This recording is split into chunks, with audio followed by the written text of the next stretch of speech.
आप देख रहे हैं प्राइम टाइम एट 9। मैं हूं आपके साथ दिव्यांश शर्मा। दिखाएंगे वो आपको देश प्रदेश की खबरें जो आज सुर्खियां रही। देश का संविधान सबको अपना धर्म चुनने और धर्म के प्रचार प्रसार की आजादी देता है, लेकिन अगर किसी ने जबरदस्ती या बरगलाकर धर्म बदलवाने की कोशिश की तो कानून में उसके लिए सजा का भी प्रावधान है। भोपाल में पिछले दिनों धर्म परिवर्तन कराने वाले गैंग का खुलासा हुआ था, जो सरेआम धर्म परिवर्तन कराने की कोशिश कर रहा था। अब खुलासा यह हुआ है कि धर्म परिवर्तन के लिए 20 लाख रुपए का लालच तक दिया गया था। जी हां, 20 लाख रुपए। रिपोर्ट देखिए।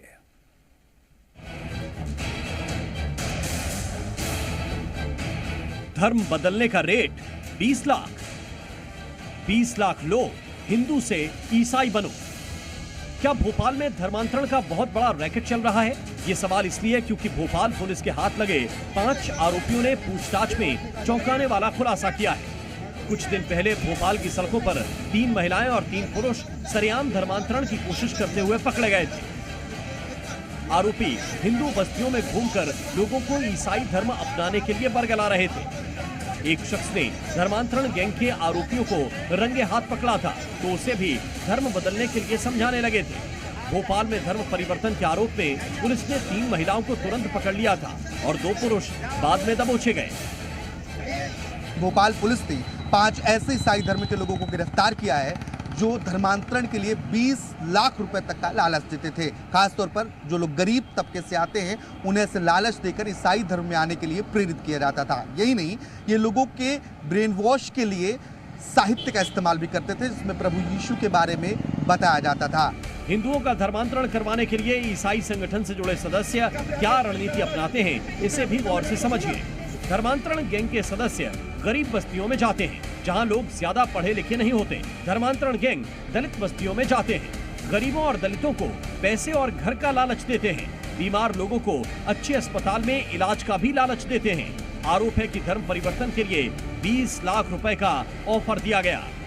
एक चर्च है जहाँ पर कि ये सारे लोग उसी चर्च से जुड़े हुए थे, तो वहाँ से अब ये उनका एलिगेशन था। हालांकि उनके पास में ऐसे कुछ पैसे तो हमको नहीं बरामद हुए थे ना, इसके पैसे उनके पास से प्रचार के समय मिले थे, सिर्फ दस्तावेज मिले थे।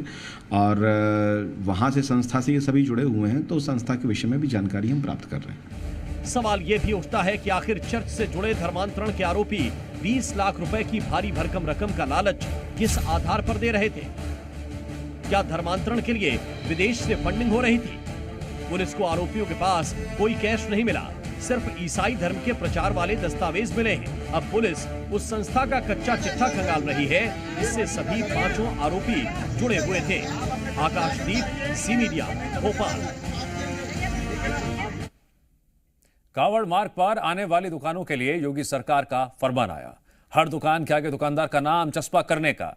लेकिन इसकी आड़ में अजीबोगरीब सा मामला सामने आ गया।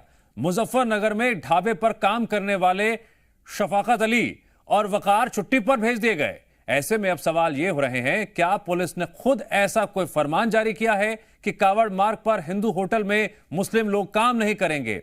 एक और ऐसा मामला सामने आया है जहां पंचर की दुकान पर भी पुलिस वाले नेम प्लेट चस्पा करवा रहे हैं। तो क्या अब लोग पंचर भी नाम देखकर ठीक करवाएंगे?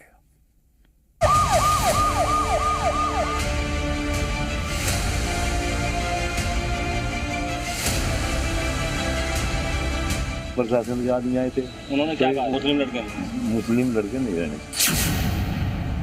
पुलिस वाले आए थे, तो ये लिस्ट लगा लो। चारों को हटा दिया। हाँ जी। सरकार के फरमान के मुताबिक मुजफ्फरनगर के साक्षी ढाबे में पुलिस दुकान और दुकानदार का नाम चेक किया। यहाँ तक तो ठीक था, लेकिन इसके बाद पुलिस ने वहाँ काम करने वाले लोगों के नाम पूछे और वकार और शफकत समेत 4 लोगों को हटाने को कह दिया। ऐसा हम नहीं कह रहे, बल्कि दावा है इस ढाबे के मालिक लोकेश भारती। उन्होंने कहा क्या ना भाई, प्रशासन के आदमी आए थे, उन्होंने क्या कहा? उन्होंने कहा क्या ना भाई, ये नहीं रहने चाहिए, मुस्लिम लड़के नहीं रहने चाहिए। कितने लड़के थे आपके यहाँ? हमारे यहाँ 4 थे जी। चारों को हटा दिया? हाँ जी। कब हटाया है? होले होंगे 6-7 दिन। उनके नाम क्या है?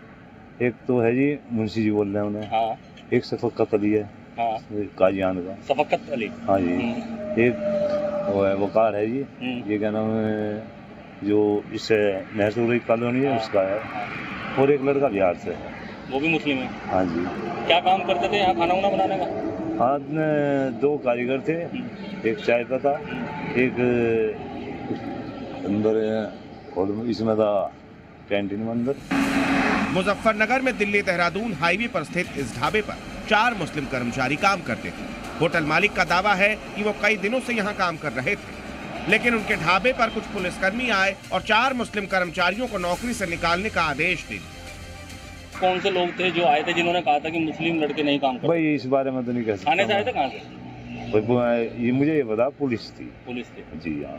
उसके बाद आपने हटा ऊपर दिया। से आदेश ऐसे ही है। सरकार का आदेश था दुकान के आगे नेम प्लेट लटकाने का, लेकिन यहाँ तो नाम की वजह से नौकरी ही चली गई। अब सवाल उठता है कि पुलिस ने साक्षी ढाबे पर काम करने वाले मुस्लिम कर्मचारियों की छुट्टी किस बिनाह पर की? क्या पुलिस को हिंदू ढाबों पर काम कर रहे मुस्लिम कर्मचारियों को छुट्टी पर भेजने का कोई सरकारी आदेश दिया गया है? सवाल तो ये भी उठता है कि आखिर सावन के महीने में इन मुस्लिम युवकों का घर चलेगा कैसे? गलत है ये कहना मैं भाई वे 8-10 दिन या 15 दिन घर बैठेंगे तो उनके खाने का व्यवस्था कैसे होगी? यदि मजदूरी नहीं करेंगे तो ये पहल दुख की बात है। कांवड़ यात्रा के मार्ग पर कांवड़ियों की आस्था को देखते हुए योगी सरकार ने ढाबों और खाने की दुकानों पर नेम प्लेट लगाने का आदेश दिया है, लेकिन मुजफ्फरनगर की पुलिस मानो 2 कदम आगे है। ढाबे से मुस्लिम कर्मचारियों को छुट्टी पर भेजने के साथ साथ अब पंचर की दुकान पर भी ये नेम प्लेट लटकाने में जुट गए। क्या नाम है आपका? किस चीज की दुकान है? साइकिलों की। तो ये आपने लिख के लगाया सलीम टायर पंचर, आपके पास कौन आया था? ये लिख के लगा हुआ है। पुलिस वाले आए थे। कब आए थे? कल आए थे। क्या बोला? भाई लिस्ट लगा लो बस, और क्या बोलते। खाने की दुकान पर नेम प्लेट लगाने का फरमान कहीं न कहीं तब आया जब यह खुलासा हुआ कि कुछ मुस्लिम ढाबा मालिकों ने ढाबे का हिंदू नाम रखा है। ऐसे में कांवड़ियों की आस्था का सवाल था, लेकिन पंचर की दुकान पर नेम प्लेट लगाने की पुलिसिया कार्रवाई समझ से परे। सवाल उठता है कि क्या अब लोग साइकिल मोटरसाइकिल का पंचर भी नाम देखकर लगवाएंगे? ब्यूरो रिपोर्ट, जी मीडिया। और अब बात प्रयागराज की, जहां अगले साल महाकुंभ होने वाला है।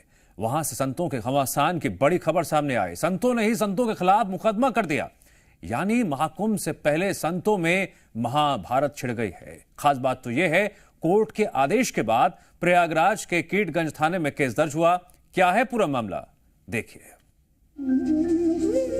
बंदौ संत समान चित, हित अनहित नहीं कोई, अंजलिगत शुभ सुमन जिमे, सम सुगंध कर दोई। अर्थात जिनके चित्त में समता है, जिनका न कोई मित्र है और न कोई शत्रु, जैसे हाथ ने फूलों को तोड़ा और जिसने उनको रखा, उन दोनों ही हाथों को समान रूप से सुगंधित करते हैं, वैसे ही संत शत्रु और मित्र दोनों को समान भाव रखकर दोनों का भला करते हैं। लेकिन प्रयागराज में इससे उलट महाकुंभ से ठीक पहले संतों में ही महाभारत छिड़ गई। बिल्कुल निराधार है, झूठ है, फरेब है। इस महाभारत के पक्ष में भी संत हैं और विपक्ष में भी संत, यानी कहें तो महाकुंभ से पहले संतों की ही महाभारत छिड़ गई है। जांच में सब साक्ष्य सामने आ जाएंगे, क्या सच है क्या झूठ है। सोचिए, एक तरफ प्रयागराज में महाकुंभ से पहले संतों का महासम्मेलन चल रहा है ताकि महाकुंभ के महाआयोजन को सफल बनाया जा सके, और दूसरी तरफ उसी के बीच संतों ने ही संतों के खिलाफ FIR दर्ज करा दी है। ये FIR हुई है श्री पंचायती बड़ा उदासीन अखाड़ा के 4 संतों पर, जिनके नाम हैं मुख्य महंत दुर्गादास, मुकामी महंत व्यासमुनि, हरिद्वार के मुकामी महंत गोविंद दास और महंत प्रेमदास समेत कई दूसरे संत। अब सवाल उठता है कि संतों पर आखिर किस बात की FIR हुई और ये FIR कराई किसने? तो महंत दुर्गादास और उनके साथियों पर FIR पहले इसी अखाड़े में रहने वाले संत अग्रदास और उनके साथियों ने कराई है। अग्रदास का आरोप है कि महंत दुर्गादास और उनके साथियों ने नियमों के विपरीत अखाड़ा पदों पर कब्जा किया, उन्हें फर्जी तरीके से अखाड़े के पद से हटाया गया, उनके साथ मारपीट गाली गलौज की गई, अखाड़े की चलाचल संपत्ति को हथियाने की कोशिश हो रही है और इसका विरोध करने पर उन्हें यानी अग्रदास को धमकाया जा रहा है, कोर्ट में पैरवी करने से भी रोका जा रहा है। हालांकि अग्रदास के आरोपों को श्री पंचायती बड़ा उदासीन अखाड़ा के मुख्य महंत यानी दुर्गादास सिरे से नकार रहे हैं। उनका दावा है कि सिर्फ कोर्ट को गुमराह करने का प्रयास किया जा रहा है। ये कुछ रचना कर करके कोर्ट न्यायालय जाने की है, जो हमें अखाड़ा है जो नहीं देता है मान्य कि आप किसी तरह का वाद विवाद हो उसके लिए कोर्ट पे नहीं जाना है, उसकी भी अवहेलना करते हुए कोर्ट गए और वहाँ से है जो कुछ रचना के आधार पे यह है जो आज का जो समाचार है बिल्कुल निराधार झूठ है। महंत दुर्गादास और उनके साथियों पर मुकदमा दर्ज कराने वाले अग्रदास और उनके 3 दूसरे साथियों को 2 मई 2023 को अखाड़े से निकाला जा चुका है। उन पर भी अखाड़े की संपत्ति से छेड़छाड़ के आरोप लगे थे। उसके बाद अखाड़ा पंच परमेश्वर की बैठक में उनके निकाले जाने का ऐलान हुआ था। अब महंत दुर्गादास कह रहे हैं कि वो फर्जीवाड़ा करने वालों के खिलाफ पुलिस को साक्ष्य देंगे। हमें ये छवि धूमिल हो रही है, उसके लिए भी पंच परमेश्वर और समाज बैठ करके उस पर विचार करके है जो मान हानि भी किया जा सकता है। सवाल ये है, आखिर सच क्या है? संतों की लड़ाई की क्या है सच्चाई? पुलिस अब पूरे मामले की जांच कर रही है, लेकिन जिस तरह संत समाज को आडंबर रहित सांसारिक मायामोह से विरक्त माना जाता है, उस विचार पर ऐसी खबरें बड़े प्रश्न चिन्ह जरूर लगाती हैं। ब्यूरो रिपोर्ट, जी मीडिया। एक तरफ संगम नगरी प्रयागराज में कुंभ से पहले संतों का संग्राम छिड़ा हुआ है, दूसरी तरफ एनजीटी की रिपोर्ट ने प्रयागराज में होने वाले कुंभ को लेकर श्रद्धालुओं की चिंता बढ़ा दी है।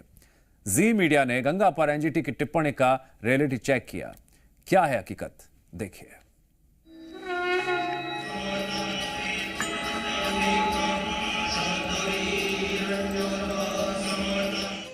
हिंदू धर्म में पाप से मुक्ति और मोक्ष की प्राप्ति का रास्ता है गंगा किनारे कुंभ स्नान। पाप और पुण्य की इसी पहेली को सुलझाने के लिए देश विदेश से करोड़ों श्रद्धालु कुंभ नगरी पहुंचते हैं और इसी कड़ी में अगले साल की शुरुआत में प्रयागराज में कुंभ का आयोजन होने वाला है, जहां कल कल बहती मोक्षदायिनी करोड़ों लोगों की आस्था की प्रतीक गंगा में डुबकी लगाकर हर आस्थावान मोक्ष प्राप्त करने की अभिलाषा लेकर पहुंचता है। लेकिन कुंभ मेले के करीब 6 महीने पहले एनजीटी की जो रिपोर्ट आई वो श्रद्धालुओं के लिए रेड अलर्ट से कम नहीं है। एनजीटी ने कहा है, गंगा में स्नान से सावधान, गंगा में आचमन से सावधान। यूपी प्रदूषण नियंत्रण बोर्ड की रिपोर्ट को कोट करते हुए एनजीटी ने प्रयागराज में गंगा के हालात को कुछ इस तरह बयां किया है। प्रयागराज में गंगा का पानी पीने और आचमन योग्य नहीं रह गया है। रिपोर्ट के मुताबिक प्रयागराज में कुल 81 नालों के जरिए 289.97 मिलियन लीटर प्रतिदिन सीवेज निकलता है।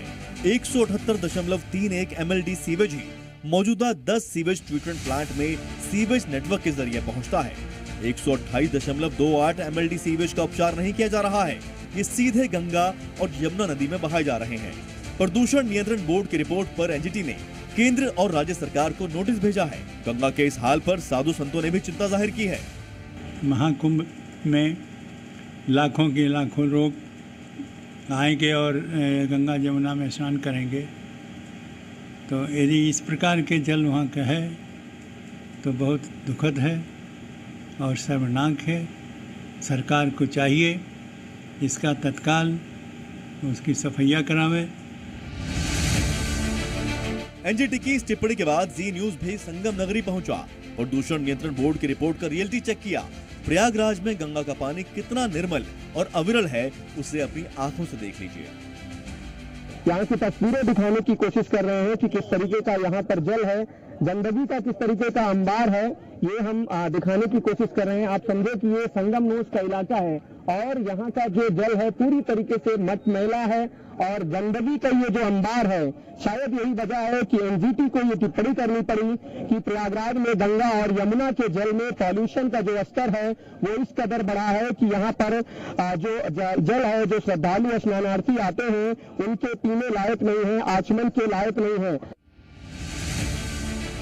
सीएम योगी आज खुद प्रयागराज के दौरे पर हैं, जहां उन्होंने कुंभ की तैयारियों का जायजा लिया। लेकिन जिस गंगा में मोक्ष प्राप्ति के लिए साधु संत और श्रद्धालु डुबकी लगाएंगे, उस पर एनजीटी ने सवाल खड़े कर दिए हैं और कहा जा रहा है संगम तेरी गंगा महामैली हो गई है।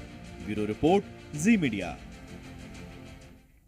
और अब बात जम्मू कश्मीर की। बीते 3 महीनों में जम्मू इलाके में आतंकी गतिविधियों में इजाफा हुआ है और अब वक्त आ गया है इन घटनाओं में शहादत देने वाले हमारे शूरवीरों के बदले का।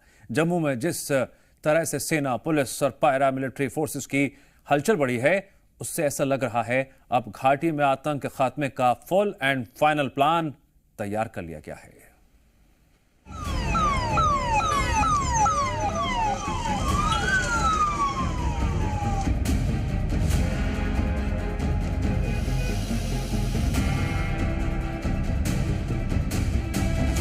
इन तस्वीरों को देखकर सीमा पार बैठे आतंक के आकाओं के हाथ पांव फूल रहे होंगे। ये तस्वीरें हैं जम्मू कश्मीर में फिर से सर उठा रहे आतंक को माकूल जवाब देने की।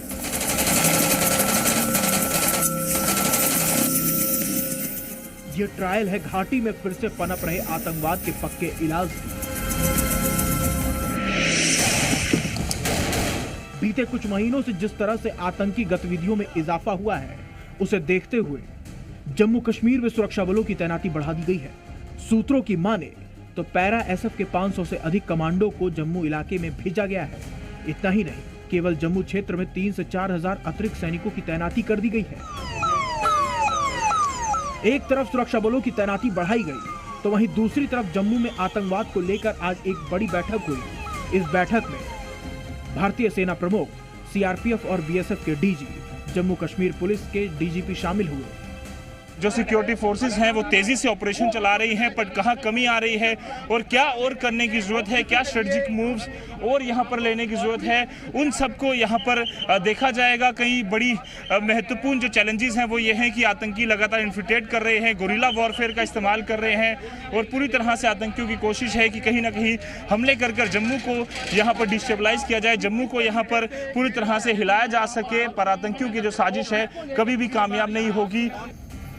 जानकारी के अनुसार बैठक में बढ़ती आतंकवादी गतिविधियों को लेकर चर्चा हुई। अब ऐसे सवाल है कि क्या जम्मू कश्मीर में कुछ बड़ा होने वाला है, क्योंकि हाल ही में जिस तरह से आतंकी घटनाओं में इजाफा हुआ है, उसके बाद आतंक के खिलाफ बड़े कार्रवाई की डिमांड हो रही है। जिस तरह से जम्मू इलाके में पैरा एसएफ कमांडोज की तैनाती हुई है, उससे कई तरह के कयास लगाए जा रहे हैं। माना जा रहा है कि अब अगर आतंकी पूरे इलाके में किसी भी तरह का दुस्साहस करते हैं तो हिंद के ये शूरवीर उन पर काल बनकर टूटेंगे। इतना ही नहीं, जम्मू इलाके में छिपे आतंकियों के सफाई को लेकर ऑपरेशन लॉन्च किया जा सकता है।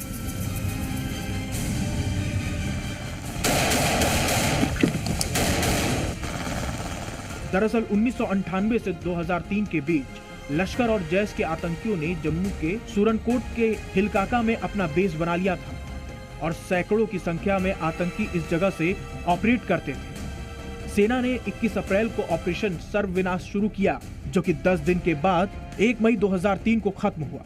जब जंगल में ऑपरेशन शुरू किया गया तो ये अनुमान था कि तकरीबन 100 आतंकी हिलकाका में छिपे होंगे।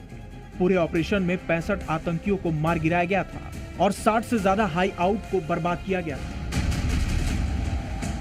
इस ऑपरेशन में भारतीय वायुसेना की मदद ली गई थी और एक बार फिर से एयरफोर्स का एविएशन कोर भी ऐसे ऑपरेशन को रिपीट करने के लिए तैयार है।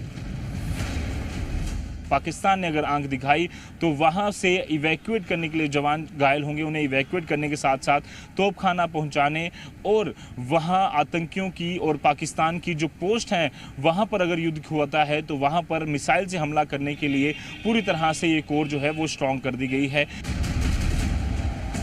मतलब साफ है कि तैयारी पूरी है, बस तारीख का इंतजार है और एक बार फिर जम्मू कश्मीर में सिर उठाने की कोशिश में लगे आतंकी संगठन का पक्का इलाज कर दिया जाएगा। जम्मू से रजत वोहरा के साथ ब्यूरो रिपोर्ट, जी मीडिया। और यहां रुकेंगे ब्रेक के लिए।